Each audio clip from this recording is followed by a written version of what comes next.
Alors, très cher ami, c'est fini. C'est fini. Macron, le président, son excellent Emmanuel Macron, a pris la parole. Il a pris la parole et il a tout parlé. Tout est fini. Tout est fini. Toi, Africain, tu finis d'écouter ça. Et puis, tu n'as pas encore raisonné. C'est que toi, on ne peut rien faire pour toi. On va te laisser dans ton coin. Et puis, nous, on va avancer. Parce que oui, nous, on doit avancer. Quand on parle, vous pensez que c'est parce qu'on n'aime pas tel. C'est parce qu'on n'aime pas tel. C'est parce qu'on n'aime pas Côte d'Ivoire. C'est parce qu'on n'aime pas Sénégal. C'est parce qu'on n'aime pas Togo. Quand tu as fini d'écouter le président Macron lui-même, et puis tu n'as pas raisonné, tu n'as pas pris conscience, c'est que toi, on te laisse et puis nous on avance. Très cher ami, marche des partages, on écoute. Emmanuel Macron a pris la parole. Parce que nous avons des intérêts à défendre.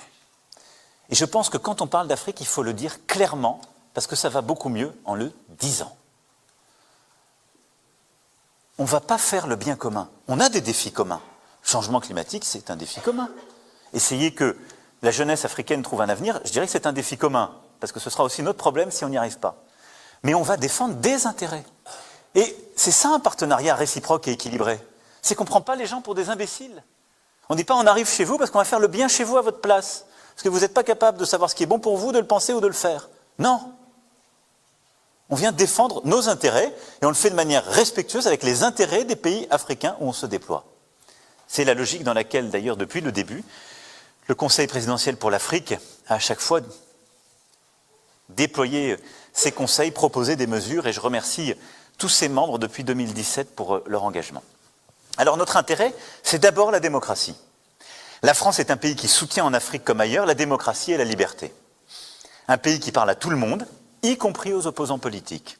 Un pays qui préfère les institutions solides aux hommes providentiels. Un pays qui considère que les putschs militaires ne seront jamais des alternances démocratiques. Et comme le rappellent nombre d'intellectuels africains, la démocratie a également une genèse africaine.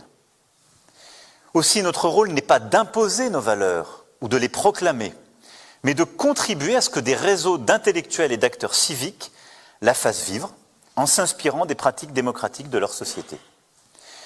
Ce sera le rôle de la Fondation sur l'innovation et la démocratie, qui a été créée en fin d'année dernière à Johannesburg et qui rayonnera sur tout le continent. Et je veux une fois encore remercier le professeur Achille Mbembe pour son travail, son engagement, ses propositions et tout ce qu'il a d'ores et déjà bâti avec ses équipes, ce qu'il va continuer de faire. Mais c'est exactement cet esprit-là que nous devons poursuivre. Ne pas abandonner ce qui est, pour moi, un intérêt de la France, la démocratie. Mais le faire de manière respectueuse avec ce qui est l'histoire du continent et surtout les acteurs qui doivent le porter.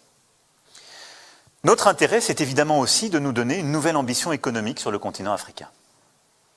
Notre partenariat économique avec le continent africain est certes solide, mais je le dis ici avec force et en saluant la présence nombreuse d'une délégation économique de grande qualité. Je remercie l'ensemble des présidents, des présidentes et directrices et directeurs généraux de grands groupes français de leur présence aujourd'hui.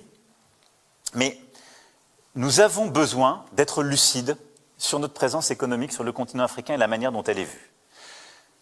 Nous sommes dans une position qui ne va pas dans la bonne direction. Et c'est pour bonne partie de notre faute. Parce que nous avons trop souvent eu une logique de rente dans notre rapport au continent africain. On a considéré que parce qu'on était la France, même quand on faisait mal, même quand on était plus cher que les copains, même quand les solutions de financement étaient moins bonnes, on allait continuer d'être pris. C'est une terre de compétition maintenant. Alors il y a des gens qui font la compétition avec d'autres armes, que je récuse, et on se bat contre, quand les financements deviennent eux-mêmes des éléments de fragilité des économies. C'est pourquoi on s'est battu pour qu'il y ait un cadre dans le G20. Mais indépendamment de ça, je le dis parce que je l'ai vu, nous avons aujourd'hui encore trop de nos entreprises qui ne produisent pas les travaux de meilleure qualité parce que c'est l'Afrique. Ça ne marchera plus. Et je vous le dis en toute sincérité, je ne défendrai plus les entreprises qui ne sont pas prêtes à se battre. Quand le président de la République va dans un pays où reçoit un dirigeant et qu'il a un N-10 à côté de lui face à un président africain, personne ne peut considérer que c'est une marque de respect.